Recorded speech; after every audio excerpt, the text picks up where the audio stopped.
আমি আব্দুল ফাত্তাহ। আমি গত 7 দিন এই রোদের ভিতরে সুলপাক নামে করতে এসেছি, তো আমাকে লাত্তি মেরে ফেলাই দাও এই রোদের ভিতরে। নিচে লাফ মারো।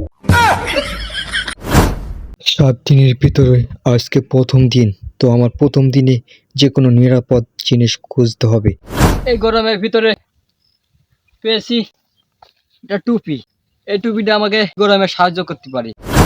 প্রথমেই খুঁজতে হবে আমার কঠিন জঙ্গল।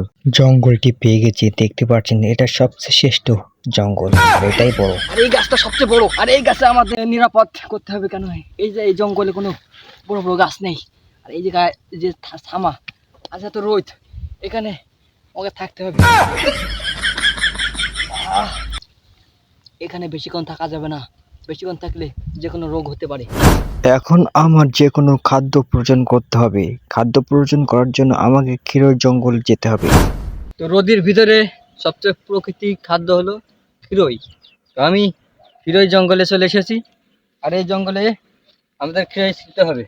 গৃহস্থ দেখার আগেই আমাকে ক্ষীরটি চুরি করতে হবে। এই ক্ষীরের জঙ্গলে আশপাশে কোনো লোক নেই, এই ক্ষীরটি ছেঁড়া যায়। ডাইরেক্ট গাছেরটা হাতে ধুয়ে তারপর খেতে হবে। তাই তো এটা কি? এটা মনে হয় মহাসাগর। এটা আমাদের ধুয়ে খেতে হবে, না হলে যখন ডায়রিয়া বা পাতলা পায়খানা হতে পারে। তো এই মহাসাগরের পানি কোন জায়গাতে যাচ্ছে, আমাদের যেতে হবে। এই রোদের ভিতরে চুল পাকনামি করতে করতে চলে এসেছি মহাসাগরে। আর এই মহাসাগরে কিভাবে জল প্রয়োজন করতে হয়, তো আপনার ভিডিওটি দেখতেই থাকুন।